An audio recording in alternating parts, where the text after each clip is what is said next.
ওঠার কথা ভাবলে তুমি সেটা পাবে, উল্টো দিকে ভাবলে সেটা ডুবে যাবে। কর্ত্রী তাকে আগলে রাখে, যত্ন নিও। বস্তুটি যে কর্তামায়ের ভীষণ ভীষণ প্রিয়। আমি যখন ওকে একটা ধাঁধা বলেছিলাম, ও প্রথমে সে ধাঁধার উত্তরটা ধরতে পারেনি। ও ভেবেছিল এই জাহাজটা যখন ওর কর্তামায়ের এত প্রিয়, তখন এটাই নিশ্চয়ই এই ধাঁধার উত্তর।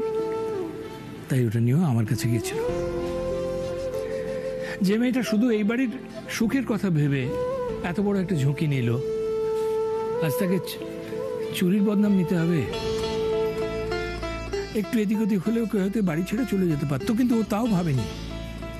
শুধু এ বাড়ির সকলের মুখে হাসি ফুটবে বলেও এত বড় একটা ঝুঁকি নিয়েছিল। রূপা, অনেক তো বয়স হলো, এবার এগুলো ছাড়ো। অভ্যেসটাকে পাল্টাবার চেষ্টা করো। দেখো, এই বাড়িতে তুমি যদি আগুন লাগাতে চাও না, তাহলে দেখবে হয়তো একদিন সেই আগুনে নিজেই জ্বলে পড়ে শেষ হয়ে গেছো। করো না এরকম। এই পুরোটা তো এসেই খেল দেখানো শুরু করে দিয়েছে। তনু, রিমলিকে আমি যতটুকু দেখেছি তাতে আমি বুঝেছি যে ও হচ্ছে খাঁটি সোনা। এই খাঁটি সোনা যখন একবার হাতে পেয়েছো, একে হারিয়ে ফেলো না,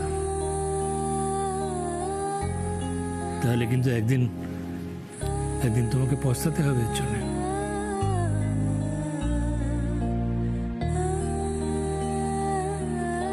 সত্যি রেমলি, আমাদের পরিবারের জন্য তোমাকে কত অপমান সহ্য করতে হচ্ছে।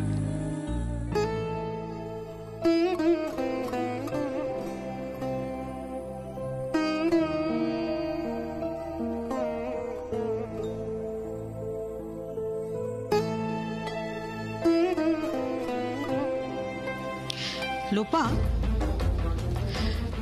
আমার মনে হচ্ছে এ বাড়িতে থেকে তোমার এখন কেবলমাত্র একটাই কাজ, যে কোনো উপায়ে রিমলিকে অপদস্থ করা। এই খারাপ কাজগুলো না করে নিজের কাজগুলো তো একটু করতে পারো, তাহলে আমাদের সবার একটু সুবিধা হয়।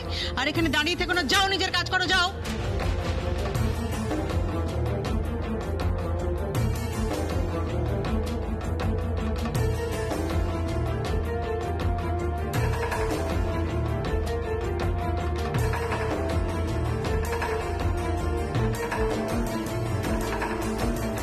এই জাহাজটা নিয়ে রিমলি যখন আমার কাছে গেছিল, আমার খুব ভালো লেগেছিল যে মানুষটা চলে গেলেও তার দেওয়া উপহারটা তুমি যত্ন করে আগলে রেখে দিয়েছো।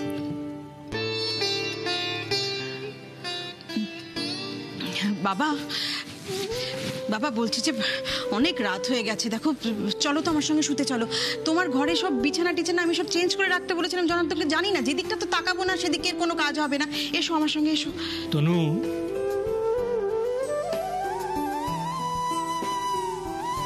এত ব্যস্ত হবার কি আছে?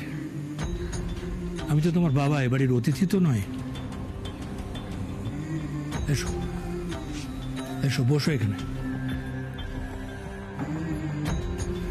কতদিন তোর সঙ্গে কথাই বলা হয়নি। আচ্ছা মা, বলতো এই 12টা বছর তুই আমাকে ছাড়া সব সামলালি কি করে? শুধু তো ছেলে মেয়ে মানুষ করা নয়, এই এত বড় ব্যবসা, পুরো পরিবারটাকে একত্রিত করে রাখা, এসব আমার সাহায্য ছাড়া তুই পারলি করতে? তুমি কি ভেবেছিলে বাবা আমি পারবো না একা সবটা সামলাতে? আজ আর সত্যি কথাটা বলতে অসুবিধা নেই। আমি কি ভেবেছিলাম জানিস, যে আমার সাহায্য ছাড়া তুই এই এত কিছু সামলাতে পারবি না। এই বিরাট সমুদ্রে তুই যখন হাবুডুবু খাবি, তখন ছুটে আসবে আমার কাছে। রোজ অপেক্ষা করে বসে থাকতাম, আজ বোধহয় আমার তনুমা আসবে, আজ বোধহয় আমার তনুমা আসবে। তো তনুমা আর এলো না। তখন আমি বুঝতে পারলাম যে তুই আমার থেকেও বেশি জেদি। এই বাবার আশ্রয় চাইতে তুই আর ছুটে আসবি না।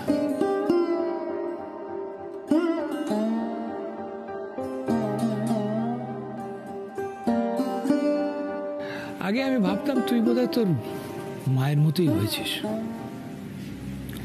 কিন্তু তারপর দেখলাম না, তুই আমার স্বভাবই পেয়েছিস। একই রকম একগুঁয়েমি, একই রকম জেদ। আর এটা যখন বুঝলাম তখন তোকে আবার ফিরে পাওয়ার আশা আমি ছেড়ে দিয়েছিলাম। না, তোর জায়গায় আমি থাকলেও হয়তো একই রকম করতাম।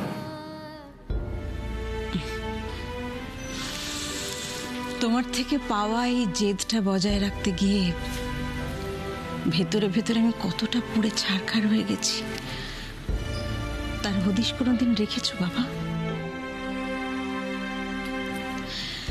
যখন মনে হতো আমি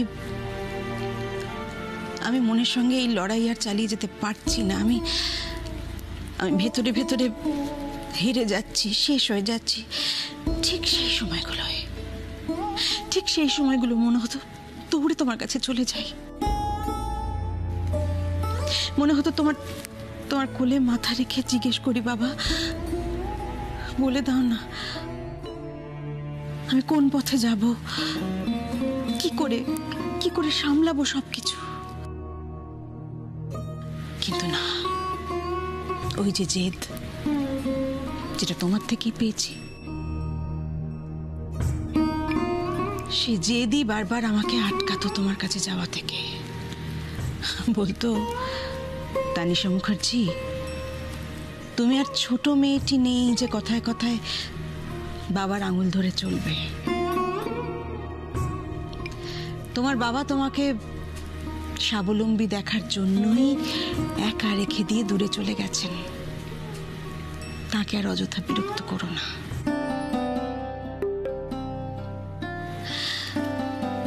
তাও হয়তো জেদ কাটিয়ে তোমার কাছে যেতাম, কিন্তু বাবা, ওই যে তোমার চলে যাওয়ার দিন বলা কথাগুলো, সেটাই তো আটকেছি বারবার তোমার কাছে যাওয়া থেকে। তুমি বলেছিলে আমি যদি কোনোদিন যাই তাহলে তোমার মরা মুখ দেব। তুমি বলো বাবা, এটা শোনার পর আমি কি করে যেতাম তোমার কাছে? এই কথাটা কেন আমি তোমাকে বলেছিলাম তুমি নিশ্চয়ই বুঝতে পারছো আজ।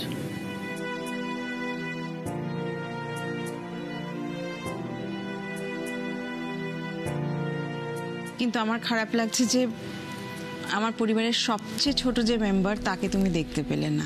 আমিও তো ছিলাম না, আমি আজকে ফিরে শুনলাম সে মামার বাড়ি গেছে। কে? ইন্দ্রর বেটা? হ্যাঁ বাবা, তুমি চলে যাওয়ার পর আমি দাঁতে দাঁত চেপে পরিবারটাকে সাজিয়েছি। প্রবলেম এসেছে, কিন্তু কাউকে বুঝতে দিইনি।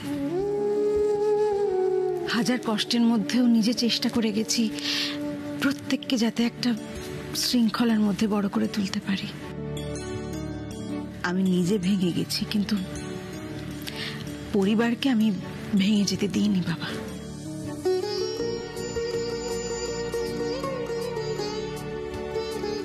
আমি জানি মা, তোমার উপর বিশাল ঝড় বয়ে গেছে। না বাবা, এই অতীতের ঝড়টাই যাতে আমাদের বর্তমানে কাউকে এলোমেলো করে দিতে না পারে, সেই জন্যই সবাইকে এক করে রাখার চেষ্টা করে গেছি বাবা। আমি জানি বাবা, আমার এই কাজের জন্য হয়তো পরিবারের সবাই আমার উপর খুশি নয়। ওরা হয়তো ভয় আমার মুখের উপর কিছু বলতে পারে না বাবা, কিন্তু আমি যা করেছি না, পরিবারকে সুশৃঙ্খল রাখার জন্যই করেছি। আর মুরাদিডাঙ্গা?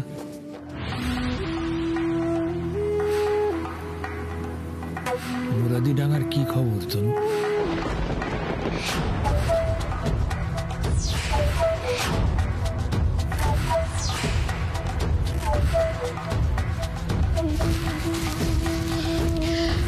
বলছি, তুমি শুতে যাবে তো? তনু, আমি মুরাদিডাঙ্গা নিয়ে তোমাকে একটা প্রশ্ন করেছি। দেখো, অসিতের তো অনেক স্বপ্ন ছিল মুরাদিডাঙ্গার মানুষদের নিয়ে। ও চাইতো ওখানকার লোকজন যেন ভালো থাকে, ভালোভাবে জীবন ধারণ করতে পারে। তাই মুখার্জি পরিবারের যতটুকু সম্পত্তি ওইখানে ওই গ্রামে ও সবটাই বিলিয়ে দিতে চেয়েছিল গরিব মানুষদের মধ্যে, যাতে ওদের ভালো হয়। তো তোমার সঙ্গে তো অনেকদিন দেখা হয়নি, তাই খবরও নেওয়া হয়নি কি হলো। আচ্ছা, তুমি কি অসিতের স্বপ্ন পূরণ করতে পেরেছো? না বাবা, অসিতের স্বপ্ন পূরণ করার জন্য আমি মুরাদিডাঙ্গার জন্য কিছু করিনি, আর কোনোদিন করবো না। মানে? বাবা, তুমি মানো আর নাই মানো, আমি এখনো বিশ্বাস করি ওই মুরাদিডাঙ্গার মানুষগুলোর জন্যই তোমার ছেলে আজ হারিয়ে গেছে। আর তার প্রমাণ অসিতের ওই লিখে রেখে যাওয়া চিঠি।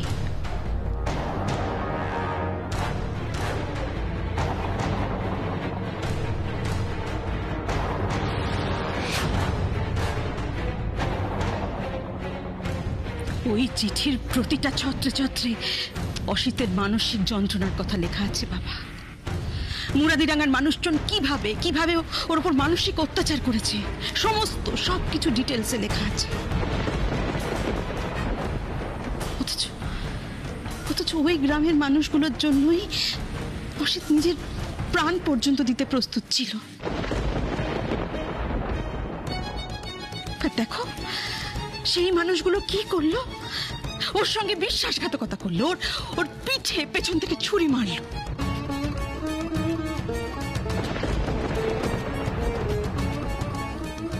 না বাবা, ওই মানুষগুলোর জন্য আমি কিচ্ছু করতে পারবো না, অন্তত আমার প্রাণ থাকতে নয়।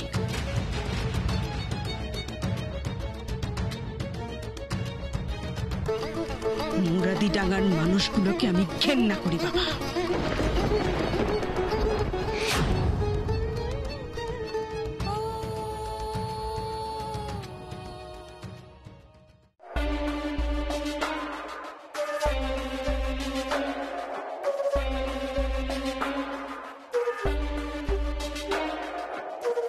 কি হয়েছে বাবা? তোমাকে তো আগে এরকম কখনো গম্ভীর হয়ে বসে থাকতে দেখিনি। ওই বুড়োটাকে দেখার পরেই তুই দেখছি তুমি কেমন যেন সিরিয়াস হয়ে গেছো। প্রতীক বাবা, কারণ আছে, কারণ আছে। মা বলছিল বুড়ো নাকি খুব মিলিটারি টাইপ, মানে খুব কড়া, সবাই ওনাকে খুব সমঝে চলে। ইনফ্যাক্ট জেঠিমণির মতো মিলিটারি মহিলাও নাকি ওনার বাবার মুখের উপর কথা বলতে পারে না। তুমি কি সেই জন্যই ভয় পাচ্ছ বাবা? এই শোন, আমি তোর মায়ের মতন অল্পেতেই ঘাবড়ে যাই না। অতীতের এমন কিছু ঘটনা আছে যার জন্য হঠাৎ করে এই বুড়োর এই বাড়িতে আসাটা আমায় ভাবিয়ে তুলেছে। অতীতের ঘটনা? তাও আবার তুমি এই বুড়োর জন্য চিন্তায় পড়েছো? আছে আছে প্রতীক, অতীতের কিছু ঘটনা আছে। আসলে তোর মায়ের মাথায় তো গোবর ভরা, এসব বলা যাবে না, বললে ছড়িয়ে শেষ করে দেবে। কিন্তু তোকে দেখে মনে হয় তোর মাথায় বুদ্ধি আছে, তাই তোকে বলছি শোন। এই যে বুড়োকে দেখছিস, এই বুড়ো আমাকে একদম পছন্দ করে। ওর ধারণা ওর আর বৌদির মধ্যে যে চিটটা ধরেছে সম্পর্কে, তার জন্য আমিই দায়ী। কি বলছো বাবা? হ্যাঁ রে, সে অনেক পুরনো কথা। হঠাৎ দাদা ঠিক করলো যে আমাদের সব জমি মুরাদিডাঙ্গার লোকেদের মধ্যে ভাগ করে দেবে। আমি বারণ করলাম, বললাম দাদা এভাবে আমাদের সম্পত্তি, মানে মুখার্জি পরিবারের সম্পত্তি গ্রামের লোকেদের মধ্যে বিলিয়ে দিও না। কিন্তু কে শোনে কার কথা? তারপর উপায় না বুঝে বৌদিকে পুরো ব্যাপারটা জানালাম। বৌদি বুঝলো আমার কথা। বৌদিও দাদাকে বারণ করলো যে জমিগুলো বিলিও না, কিন্তু দাদা তো দাদাই, যে সিদ্ধান্ত একবার নিয়ে নিয়েছে সেখান থেকে ফেরানো কার সাধ্য? দাদা সব জমি জমা গ্রামের মানুষদের নামে লিখিয়ে দিল। জ্যাঠামশাই এটা করতে পারলেন? তাহলে আর বলছি কি, বিলের যাবতীয় কাগজপত্র ছিল একটা লাল ফাইলের মধ্যে, আর এই কেসটার উকিল ছিল তোর পিসেমশাই, মানে আমাদের চন্দ্রানীর বড় অভিজিৎ, ওই উইল বানিয়েছিল। আর নমিনি হিসাবে নাম রেখেছিল মুরাদিডাঙ্গার চাষি দেবা মাস্টারের। কিন্তু শেষ পর্যন্ত আমাদের কোনো জমি গ্রামের কেউ পায়নি। কিন্তু কেন বাবা, কেন? প্রথমত অভিজিতের রহস্যজনক মৃত্যু, তারপর হঠাৎ একদিন দাদার নিখোঁজ হয়ে যাওয়া। অনেক ইনভেস্টিগেশনের পর জানা গিয়েছিল যে দাদার বিরুদ্ধে যে চক্রান্ত, তার মূল হোতা হচ্ছে ওই দেবা মাস্টার। ওরা পুলিশের হাতে ধরাও পড়েছিল, জেলে গেছিল ও আর ও স্ত্রী। তারপরে একদিন জানা যায় দেবা মাস্টার আর ও স্ত্রী জেলেই একদিন মারা যায়। কিন্তু বাবা, ওই লাল ফাইলটা, সেটা কোথায় গেল? সেটাই তো আসল রহস্য। তারপর থেকে লাল ফাইলটাও আর খুঁজে পাওয়া গেল না। দাদা নিখোঁজ হওয়ার দুদিন পরে মুরাদিডাঙ্গায় দাদার বাড়ি থেকে একটা দাদার হাতে লেখা চিঠি পাওয়া যায়। ওই গ্রামের দেবা মাস্টার তার লোকজনকে নিয়ে দাদার বিরুদ্ধে কিভাবে চক্রান্ত করেছিল সেই সব কথা লেখা ছিল ওই চিঠিতে। আমার ধারণা দাদা ওই চক্রান্তের কথা জেনে গেছিল বলে ওই গ্রামের লোক দিয়েই দেবা মাস্টার দাদাকে গুম করে দেয়। আমি এই চিঠিটা বৌদিকে দেখিয়েও ছিলাম। আচ্ছা প্রতীক, টেল মি ওয়ান থিং, এই যে মুরাদিডাঙ্গা আমাদের জীবনে এত বড় ক্ষতি করেছে, সেই মুরাদিডাঙ্গার প্রতি কি আমাদের ভালো মনোভাব রাখা যেতে পারে? আর বাট বাবা, তুমি যা করেছো মুখার্জি পরিবারের ভালোর জন্যই করেছো। এরপরে বুড়ো কেন তোমার উপর রেগে আছে সেটাই তো বুঝতে পারছি না। প্রতীক, তুই বুঝলে তো হবে না। ব্রজগোপাল এখনো বিশ্বাস করে যে আমি সেই দিন যা করেছিলাম সেটা মুখার্জি পরিবারের ভালোর জন্য করিনি, আর সেই কারণে এখনো আমার উপর রেগে আছে। বাট বাবা, বুড়ো তোমার উপর অবিশ্বাস করার একটা ডেফিনেট কারণ তো লাগবে। সেই কারণটা কি সেটা তো বলো।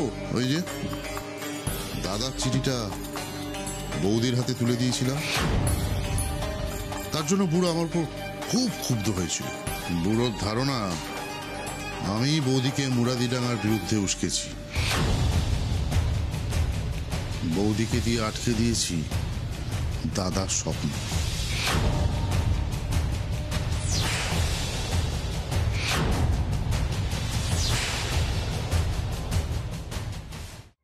অসিতের ওই চিঠির প্রত্যেকটা লাইন না আমার গায়ে এখনো ছুঁচের মতো বিঁধে আছে বাবা।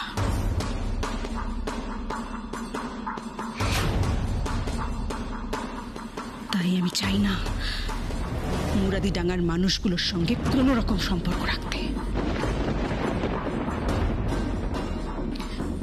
জানো তো বাবা, উদয়কে নিয়েও শুরুতে আমি ঠিক এই ভয়টাই পেয়েছিলাম। বিদেশ থেকে এসেই ছেলেটা ঠিক মুরাদিডাঙ্গায় চলে গেল, আমার কথা শুনলো না। তখন আমি ওকে আটকাতে পারিনি। তারপর যেমন ভেবেছিলাম ঠিক তেমন অসিতের সঙ্গে ঠিক যেটা করেছিল ওরা ভুলিয়ে ভালিয়ে বশ করে ফেলেছিল, উদয়ের ক্ষেত্রেও ঠিক তাই। তবে এবারে আমি অসিতের ভুল থেকে শিক্ষা নিয়ে আর কোনো ভুল করিনি বাবা। অনেক বুঝিয়ে বাজিয়ে উদয়কে ফিরিয়ে এনেছিলাম, আর উদয়ও নিজের ভুল বুঝতে পেরে তারপর থেকে আজ অব্দি মুরাদিডাঙ্গার নাম মুখে আনেনি। উদয়টা না একদম অসিতের মতো হয়েছে জানো তো। মানুষের একটু দুঃখ কষ্ট দেখলেই ও কষ্ট পায়। তাই মুরাদিডাঙ্গার ওইটুকু কষ্টে আমার ছেলের হৃদয়টা কেঁপে উঠেছিল। কিন্তু ওগুলো যে মুরাদিডাঙ্গার মানুষজনের নাটক ছিল সেটা বোঝার মতো পরিস্থিতি উদয়ের ছিল না। তাই আমিও নেহাত পুরনো কথা তুলতে চাই না, তাই সেটা নিয়ে আর ঘাঁটাঘাঁটি করিনি। কিন্তু জানো তো বাবা, আমার বিশ্বাস উদয় যে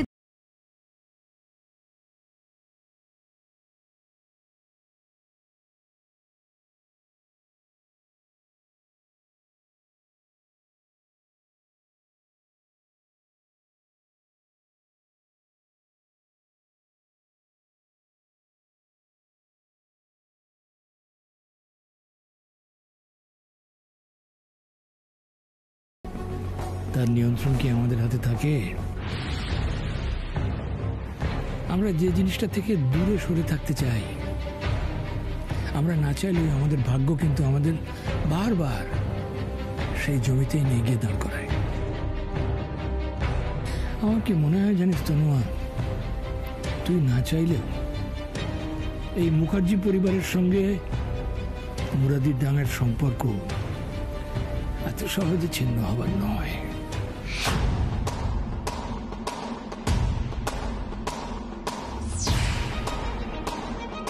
কেন জানিস? ওই যে বললাম, ভাগ্য। দেখা যাক ভাগ্য আমাদের কোথায় নিয়ে গিয়ে দাঁড় করায়। বড়বাবু ওই চিঠিতে এমন কি লেখা গেছিলেন যে বড় ম্যাডাম এখনো আমাকে গায়ের ওই অসহায় মানুষগুলোর উপর এত রাইগা আছেন, এত ঘেন্না করেন?